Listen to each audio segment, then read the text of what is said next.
Faut que j'allume encore. Quel bonheur de vivre ces moments de louange, d'apaisement, parce que je suppose que vous aussi, vous connaissez des tempêtes, comme on vient de chanter, des moments vraiment qui sont lourds à traverser, des épreuves, le découragement et toutes ces choses qui sont là, qui nous empêchent parfois d'avancer. C'est pour ça aussi j'ai choisi ces derniers temps et ces prochains temps qui viennent de vous parler encore, de vous présenter encore le Saint-Esprit. Le Saint-Esprit qui est le consolateur, le Saint-Esprit qui est un esprit de force, de courage. Il nous rappelle les bases, il nous conduit sur le rocher. Vous comprenez, sans le Saint-Esprit, tu ne peux pas mener la vie dans la victoire. Mais avec lui, il faut connaître le Saint-Esprit. Je cherche moi-même le Saint-Esprit dans ma vie. Et ce matin, j'ai un texte, je prends toujours des textes de l'évangile de Jean maintenant. Et aujourd'hui, c'est Jean chapitre 3. Alors, est-ce que quelqu'un d'entre vous voudrait lire ce texte? Est-ce que quelqu'un se sent comme ça, bon lecteur?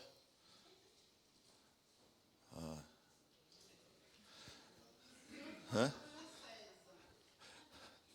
Vas-y. Alors, Jean 3, verset 1 jusqu'au verset 16. Bon. Mais il y avait parmi les pharisiens un chef des Juifs nommé Nicodème. Il vint de nuit auprès de Jésus et lui dit, « Rabbi, nous savons que tu es un docteur venu de la part de Dieu, car personne ne peut faire ces miracles que tu fais si Dieu n'est avec lui. » Jésus lui répondit, « en vérité, je te le dis, si un homme ne naît de nouveau, il ne peut voir le royaume de Dieu. » Nicodème lui dit, « Comment un homme peut-il naître quand il est vieux? Peut-il une seconde fois entrer dans le sein de sa mère et naître? » Voilà. Jésus lui répondit, « en vérité, je te le dis, si un homme ne naît d'eau et d'esprit, il ne peut entrer dans le royaume de Dieu. Ce qui est né de la chair est chair, et ce qui est né de l'esprit est esprit. Ne t'étonne pas que je t'ai dit, il faut que vous naissiez de nouveau. Le vent souffle où il veut, et tu en entends le bruit, mais tu ne sais pas d'où il vient ni où il va. Il en est ainsi de quiconque est né de l'esprit. » Nicodème reprit la parole. « Comment cela peut-il se faire? » Jésus répondit, « Tu enseignes le peuple d'Israël et tu ne sais pas cela? Personne n'est monté au ciel sinon celui qui est descendu du ciel, le Fils de l'homme. Et comme Moïse éleva le serpent dans le désert, il faut de même que le Fils de l'homme soit élevé, afin que quiconque croit en lui ait la vie éternelle. Car Dieu a tant aimé le monde qu'il a donné son Fils unique, afin que quiconque croit en lui ne périsse point, mais qu'il ait la vie éternelle. » Merci beaucoup, Muriel. Alors, une discussion nocturne, Nicodème vient voir Jésus. Et nous lisons dans le texte au verset 1, Nicodème est un pharisien et il est membre du Sanhédrin. Donc, Nicodème n'est pas seulement un responsable religieux, mais il est aussi dans la politique. Il est dans le Parlement, il est un élu et il prend des décisions au niveau politique. Donc, c'est un vrai leader du peuple, dans tous les sens du terme. Et cet homme, il vient donc dans la nuit à Jésus. Nicodème a certainement entendu parler de Jésus. Certainement, peut-être il l'a vu une fois, il a entendu comment Jésus prêchait, mais là, il fait une démarche personnelle. Là, c'est une première approche qu'il fait. Mais la tournure que va prendre cette discussion est totalement inattendue. Nicodème, il vient en tant que rabbin et il veut voir le rabbin Jésus. Il se dit, rabbin, nous savons que tu es venu de la part de Dieu. Nous savons que, et puis voilà, mais Jésus, il ne rentre même pas dans cet échange de courtoisie, de politesse, de politique. Il va droit au but et il va dire, Nicodème, si un homme ne naît de nouveau, il ne peut pas voir le royaume de Dieu. C'est surprenant, n'est-ce pas, comment Jésus coupe cet homme. Et la discussion chamboule totalement. Jésus va emmener Nicodème au cœur de sa propre perdition. Nicodème, tu peux être l'homme le plus brillant, tu peux être un leader de ton peuple, tu es un homme riche. Certainement Nicodème avait beaucoup de biens, ce n'était pas un pauvre. Mais il a dit, sans cette nouvelle naissance, tu es perdu. Et Jésus va lui montrer le chemin du salut. Je ne sais pas, ça ne marche plus. Peut-être la pile m'a lâché. Voilà, non. Le chemin du salut personnel. Je vais vous montrer ça à travers le texte parce que je me suis dit, c'est quand même le texte qui nous conduit. Tout d'abord, il y a une recherche sincère de Dieu. Et ça, c'est vrai chez Nicodème, mais c'est aussi notre cas. Tu cherches Dieu. Et puis, cet impératif, tu dois naître de nouveau. Et puis à la fin, Jésus va jusqu'à Jean chapitre 3,16 où ce fameux verset que beaucoup de chrétiens connaissent par cœur. Car Dieu a tant aimé le monde afin que quiconque croit en lui ne périsse pas. Donc il y a la foi qui entre en matière aussi. Donc jusqu'à la foi authentique et personnelle. J'aimerais développer cette démarche, ce chemin de la foi. En fait, tout d'abord, Nicodème est dans une recherche sincère de Dieu. Sinon, il ne serait pas venu à Jésus. Et j'aimerais aussi te féliciter de chercher Dieu vraiment et sincèrement. Le Seigneur, il dit dans sa parole, si quelqu'un frappe à la porte, je lui ouvrirai. Si quelqu'un me cherche, si vous me chercherez de tout votre cœur. Il y a ce verset, vous me chercherez et vous me trouverez si vous me cherchez de tout votre cœur. Quelle promesse! Nous avons un Dieu qui se laisse trouver.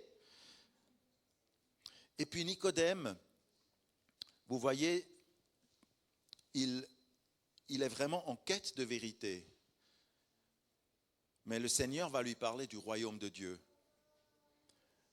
Il désire voir le royaume de Dieu. Il dit, si quelqu'un ne naît de nouveau, il ne peut pas voir, ne peut pas entrer dans le royaume de Dieu. C'est un deuxième point. Chercher, vouloir entrer dans le royaume de Dieu. Nous tous, nous connaissons le régime, la gouvernance dans ce monde, n'est-ce pas? Nous voyons comment ça se passe. Nous voyons les mensonges, la corruption, les guerres et toutes ces choses. La brutalité par laquelle les leaders, les dirigeants conduisent les nations. Nous vivons dans un monde brisé. La nature et le climat sont déréglés. Des millions d'hommes et de femmes qui sont en fuite devant les guerres, fuite climatique, des réfugiés climatiques et tout ça. Des drames partout. En Suisse, j'ai lu que les 10% les plus riches possèdent 70% du capital. Comment on en est arrivé là? Nous vivons dans une société aussi largement athée, agnostique, qui rejette Dieu. On ne veut pas ce Dieu-là. On ne veut pas la Bible. On rejette les fondements de cette société. Hier, j'ai fait un tour en vélo à travers le canton de Vaud. Magnifique, ton canton. Et j'ai dit, quelle belle société. La paix qui règne dans ces villages. J'ai dit, mais nous sommes en train aussi de tout déconstruire. Toute cette paix, tout ce qui a été monté par nos pères, par les valeurs aussi chrétiennes. Nous vivons dans une société sans Dieu avec tous les dérèglements qui s'en suivent. Une société sans Dieu, sans lumière, sans espoir. Beaucoup se suicident, se droguent, se perdent dans les addictions. On est dans un monde des extrêmes, un monde malade. Avez-vous aussi soif d'un monde différent? Est-ce que vous souhaitez aussi que le royaume de Dieu puisse venir, le règne de Dieu? Nicodème est venu et Jésus savait que cet homme, malgré sa position et son pouvoir en fait, il avait soif d'un changement. Mais la question c'est aussi pour nous, est-ce que toi tu as soif d'un changement dans ta vie? Est-ce que tu désires le royaume de Dieu? Certains pensent, oui, le royaume de Dieu, il viendra plus tard. Non, c'est maintenant. C'est aujourd'hui que tu choisis. Est-ce que tu veux vivre dans le royaume de Dieu avec les règles du royaume de Dieu ou est-ce que tu veux vivre dans les règles de ce monde? Alors, quel est le prochain pas? Quel est le prochain pas dans ce chemin du salut? Comment être sauvé? À un moment donné dans la discussion, peut-être vous avez remarqué, Nicodème, il dit, mais comment ça peut se faire? Comment un homme peut-il naître quand il est vieux? Peut-il une seconde fois entrer dans le sein de sa mère? Alors Jésus lui dit, pour entrer dans le royaume de Dieu, tu dois naître par l'Esprit. On est tous d'accord, toi et moi, nous sommes entrés dans ce monde par une naissance naturelle. Vous êtes d'accord? Amen. Et maintenant, le Seigneur dit, pour pouvoir entrer dans le royaume de Dieu, il y aura besoin d'une nouvelle naissance. Comme une nouvelle naissance, la naissance par l'Esprit. Pour Nicodème, ça doit être le truc le plus dingue qu'il n'ait jamais entendu. Il est juif, il est vieux. Comment? Et Jésus lui explique, ce qui est né de la chair, c'est la chair. Et ce qui vient de l'esprit, c'est l'esprit. Cela veut dire, Nicodème, tu es juif, tu viens d'Abraham. Tu es le fils de quelqu'un. Toi, tu aussi, tu es le fils ou tu es la fille de quelqu'un. Obligé. C'est ta filière naturelle. Heureuse ou malheureuse. Tu ne peux pas changer cette affiliation. Tu peux changer de domicile. Tu peux changer de nom. Il y en a qui changent leur nom, qui vont à l'office civil pour changer leur nom et tout. Tu peux changer ton look. Tu peux essayer de changer quelque chose, mais génétiquement parlant, tu restes toujours le fils ou la fille de tes parents. Cette affiliation, tu ne peux pas la changer. Mais maintenant, Jésus nous parle d'une nouvelle affiliation. Tu comprends? C'est une affiliation qui va tout changer. Naître par l'Esprit signifie justement que tu reçois la nouvelle identité. Voilà ton passeport. C'est ça. Voilà ton passeport. Et avec ce passeport, tu vas aller où? Tu n'es maintenant plus Marc, le fils d'eux. Tu n'es maintenant plus Marie, la fille d'eux. Mais tu es devenu un fils, une fille de ton Père céleste, du royaume. Ton appartenance a changé. Et à ce moment, tu n'as encore absolument rien fait pour Dieu. Mais rien du tout. Tu n'as même pas aucun ministère, aucun effort. Tu es juste né de nouveau. Est-ce que je peux te demander, est-ce que tu es né de nouveau? Est-ce que le Saint-Esprit t'a amené à la vie? Est-ce que tu sais cela? Né par l'Esprit, par l'œuvre du Saint-Esprit? Beaucoup de chrétiens disent, moi je crois en Jésus. Ou ils disent, je suis baptisé. Ou encore, je me suis converti en 2015 avec le pasteur Bing Bong ou je ne sais pas qui. Oui, mais avant de te convertir, avant ta conversion, il y a un travail d'accouchement. Il faut que quelqu'un me convainc vraiment de tout cela. Et je crois que là, parfois, nous n'avons pas vraiment saisi cela. Nous faisons les choses par nous-mêmes. Je me suis converti, je me suis fait baptiser, je fais les choses et j'essaye de me convaincre de moi-même d'être un bon chrétien. Mais c'est une naissance par l'Esprit. Alléluia. Il y a un travail ou un travail intérieur que l'Esprit fait chez toi. C'est une autre chose. Un accouchement spirituel. Et parfois, il y a des oppositions et des blocages qui empêchent cette naissance. Par exemple, moi, je me suis opposé pendant 10 ans. Après, soi-disant, ma conversion, je voulais suivre le Seigneur, mais pendant 10 ans, je me suis opposé à l'idée de me faire baptiser. Je dis, mais je ne me fais pas baptiser, pas maintenant. Pendant 10 ans, j'ai refusé et c'était un blocage. J'étais un chrétien, mais avec quelques blocages sérieux. Et je n'étais pas franchement très joyeux aussi. Et pourtant, j'étais déjà à l'université pour étudier la théologie, pour me préparer au pastorat.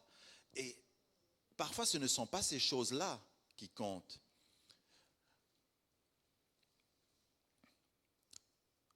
Voilà, c'est ça que je veux dire. Sans le Saint-Esprit, tu ne peux même pas venir à la foi. Tu ne peux pas croire en Jésus sans le Saint-Esprit.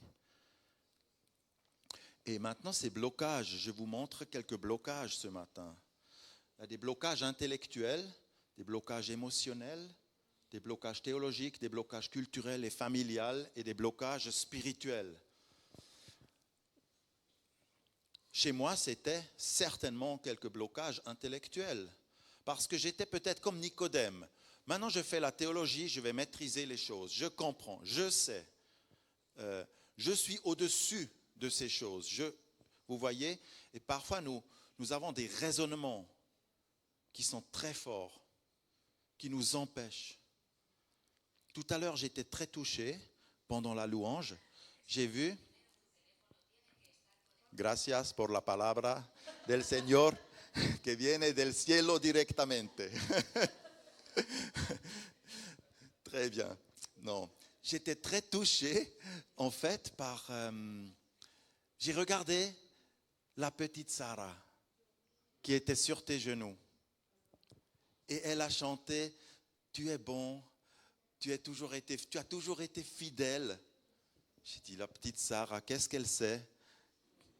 Elle a 5, 6 ans, 7 ans peut-être. Elle chante et toute la vie, tu as été fidèle. Elle chante ça de tout son cœur et elle est sur les genoux de sa tata.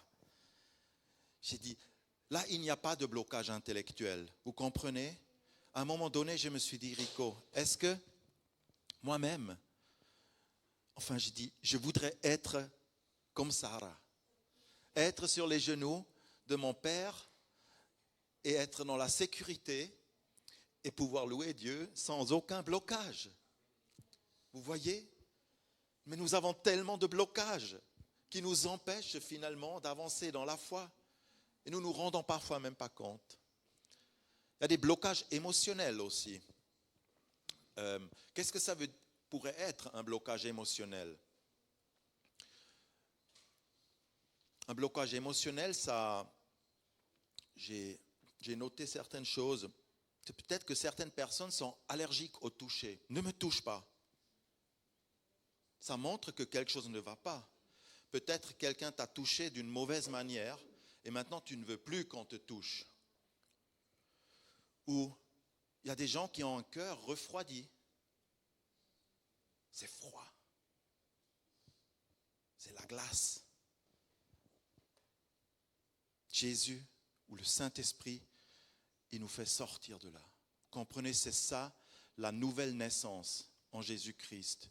Il ne s'agit pas de dire dans ma tête, oui, j'ai compris Jésus, j'ai compris que je suis un pécheur, j'ai compris que je dois aller faire d'autres choix.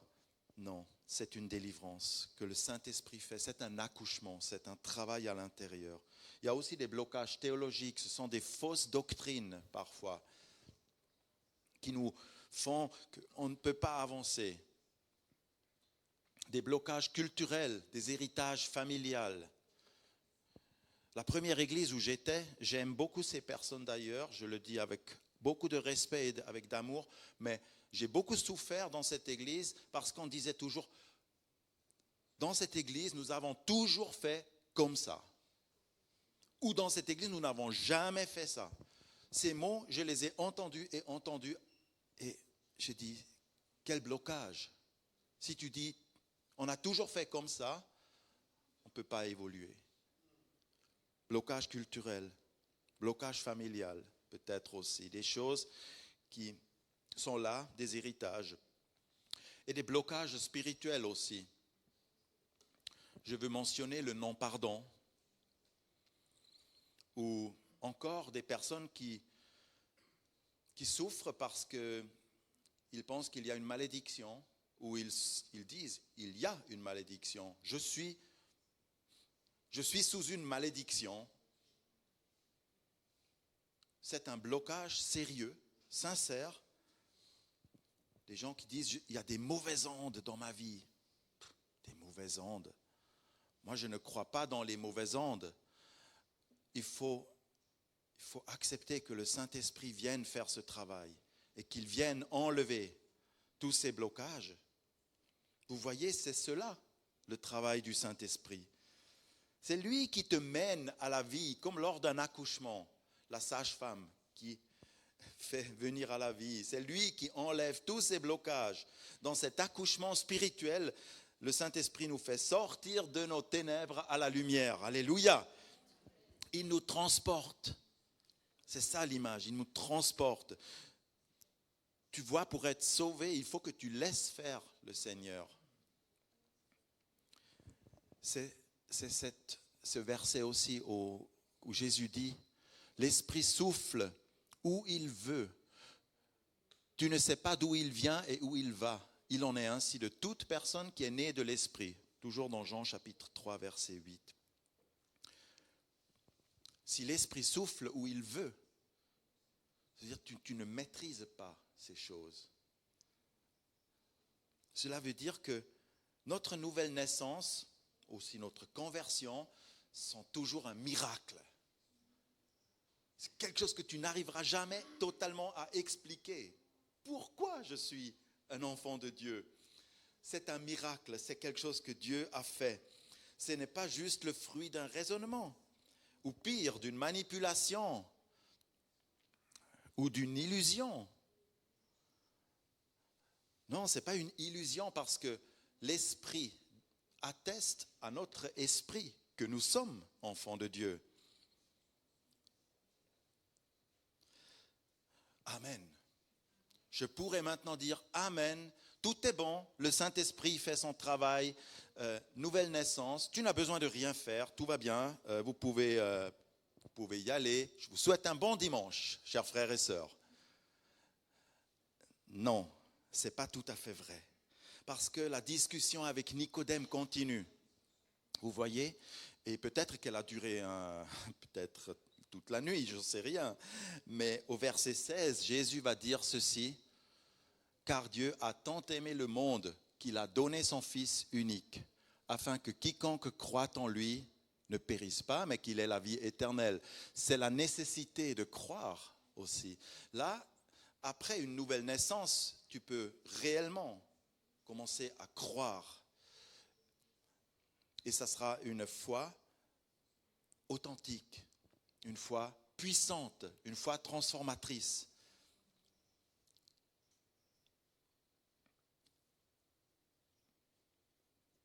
J'aimerais qu'on puisse ensemble maintenant réfléchir à cela. C'est un dernier point, oui, que j'aimerais soulever, que je crois qu'il est très important, parce que on ne peut pas juste s'arrêter à la nouvelle naissance. Il y a beaucoup aussi qui sont des bébés spirituels, ils sont nés. Le Saint-Esprit a donné la naissance, mais il n'y a aucun développement dans la suite. C'est dommage. Et ce n'est pas la volonté de Dieu. Donc, Jésus en arrive là. Et j'aimerais ici vous laisser discuter un instant, afin que ce culte soit un peu participatif aussi. Je vous laisse 5 minutes. Vous tournez un peu avec les personnes qui sont derrière et devant, et je vous propose de discuter ces questions. En fait, ce sont les questions qui sont dans ce texte où il dit quiconque croit. Pourquoi la foi est nécessaire pour être sauvé au final? C'est quiconque croit sera sauvé. Et que signifie périr en fait? Périr ou perderse en espagnol. Que signifie avoir la vie éternelle? Prenez 5 minutes, tournez-vous et on va terminer sur ce verset en fait. Je vous laisse. Voilà.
Voilà.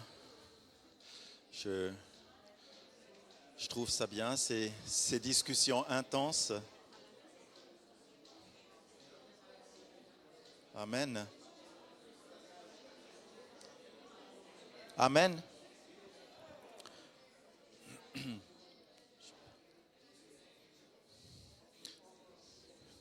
C'est très bien quand on réfléchit par nous-mêmes aussi qu'il y ait un échange, qu'il y ait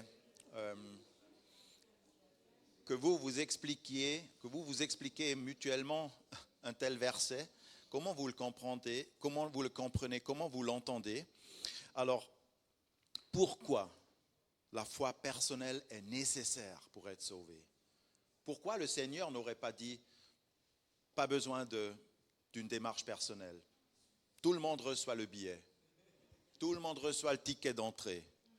Pourquoi la foi est nécessaire? Comment vous avez résolu cette question? Oui, Fabril, attends. Je t'amène. Merci. Merci. En fait, on a discuté un peu ici. On a conclu en fait que la foi personnelle doit émaner de soi-même. En fait, c'est pas quelque chose qu'on doit nous imposer. Donc, il faut qu'on ait la volonté vraiment de croire pour être sauvé. Mais du coup, à l'issue de cette discussion est venu un verset, Acte 16, verset 31, qui est un peu paradoxal à cette foi personnelle, parce qu'en fait, le verset dit, « Crois au Seigneur Jésus et tu seras sauvé, toi et ta famille. » Du coup, on s'est arrêté, on a dit, écoute, est-ce que la foi, elle est personnelle ou alors, je pense que tu vas nous apporter un éclaircissement, Rico. Je crois que dans notre groupe, Mariella, elle a parlé un peu de ça. Hein? J'aimerais, Mariella, pourquoi? Ce n'est pas la famille entière peut-être qu'il faut... Bon, la parole de Dieu est claire, donc c'est une décision complètement personnelle, mais on peut avoir des enfants qui sont grandis dans la foi, au milieu de la famille, mais à un moment donné, il faut que chaque enfant prenne sa décision de suivre Jésus. C'est complètement personnel. Après, c'est vrai que ce sera plus facile si je peux montrer ma foi à mes enfants pour qu'ils arrivent à croire. Et ça, c'est une autre chose. Ne laissez pas jamais de prier pour votre famille, mais chaque enfant doit prendre sa décision parce que c'est personnel.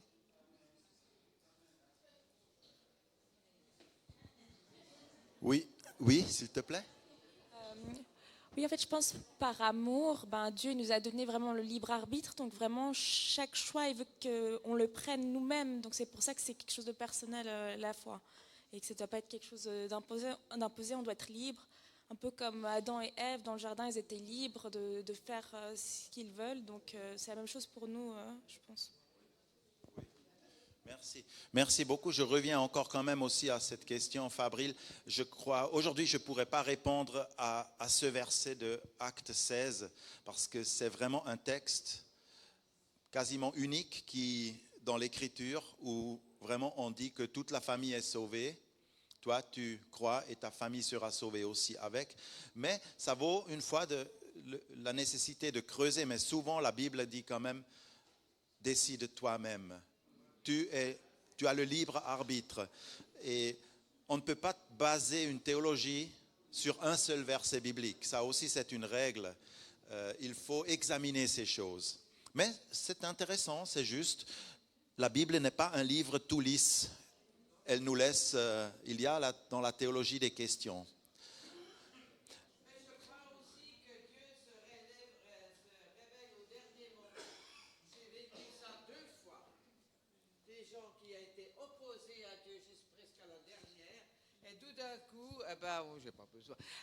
Tout d'un coup, ils je sais maintenant, ils sont près du Seigneur. C'est un miracle. Au dernier moment, le Seigneur Jésus se révèle.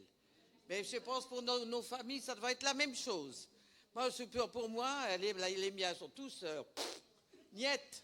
Mais je sais que je sauterai de joie quand je arrive là-haut, parce que toute cette équipe sera là. Oui, mais ce n'est pas une invitation à repousser les échéances. Parce que si tu entends aujourd'hui ce message, et si le Saint-Esprit travaille, il ne faut pas bloquer ce travail du Saint-Esprit. Alors, vu le temps qui avance, je ne veux pas prolonger, mais je veux dire encore quelque chose sur le mot périr, parce que si Jésus aurait voulu dire périr, c'est mourir, il aurait choisi le mot mourir, vous allez mourir. Mais il a dit périr. Et périr, c'est pire que mourir. C'est pour cela que c'est grave de se perdre, c'est grave de rejeter le salut de Jésus. Périr, c'est subir la perte totale au bout de sa vie et il n'y a rien qui puisse te sauver encore. Je vous laisse cette photo, peut-être quelques-uns l'ont vue dans les 20 minutes. Un conducteur de Ferrari, il a loupé son virage et il est tombé dans une rivière dans le canton de Berne, une rivière de montagne glaciale. Et pendant 40 minutes, il était dans sa voiture abîmée au milieu de la rivière et il a dû attendre le secours qui vienne le sortir de sa Ferrari cabossée. Moi, j'ai dit à Jacqueline, l'enfer, c'est quand les secours ne viennent pas. Quand il doit rester là et il ne bougera plus. C'est ça, le secours ne viendra pas. Mais aujourd'hui, le secours est là pour être sauvé. Mais Jésus nous propose une autre issue justement, afin que quiconque croit qu'il ait la vie éternelle. Et quiconque croit ait la vie éternelle, la vie abondante, la fin de toute crainte. Et puis finalement, c'est une vie de foi. Ce n'est pas une vie où juste j'ai accepté intellectuellement quelque chose. Mais la foi change tout. Dans la vie de Nicodème, je dois terminer sur ça parce que Nicodème n'est pas sorti indemne de cette discussion. Nicodème a été changé, il est devenu un homme de foi.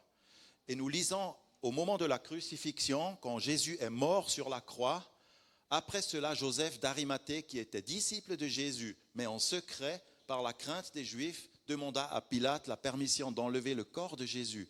Nicodème, qui auparavant était allé de nuit vers Jésus, vint aussi et apporta un mélange d'environ 100 livres de myrrhe et d'aloès. Ils prirent donc le corps de Jésus et l'enveloppèrent de bandelettes avec des aromates. Je pense dans cette situation où tous les autres disciples ont fugué, ont quitté la scène, ils n'étaient plus nulle part, Nicodème, il a fait un acte de foi et il a porté, regardez, qu'est-ce que ça signifiait de porter le corps nu du Seigneur, de le descendre de la croix et de l'amener jusqu'au tombeau. Quelle foi! Que Dieu vous bénisse. J'aimerais prier. Est-ce que tu peux encore? Merci Seigneur parce que tu nous enseignes dans ta parole. J'aimerais te louer parce que ton Saint-Esprit, il opère la nouvelle naissance. Merci parce que tu m'as donné, à un moment donné, cette joie aussi, où j'étais libéré de certains blocages. Je te remercie, Seigneur, parce que tu libères de tous les blocages. Tout, Seigneur, ce n'est pas un demi-travail que tu fais. Merci parce que nous restons souvent quand même ignorants et faibles, mais toi, tu vas jusqu'au bout avec nous. Je remercie mon Seigneur, mon Dieu, mon Sauveur, de m'avoir transporté de la ténèbre à la lumière. Je te remercie, Seigneur, pour l'œuvre accomplie. Je te loue, Seigneur, aussi pour ce que nous avons compris aujourd'hui ce matin. Je te prie pour les personnes qui doivent faire un pas, que ce soit pour le baptême, que ce soit pour une autre chose, un pas d'obéissance, un pas de réconciliation avec quelqu'un.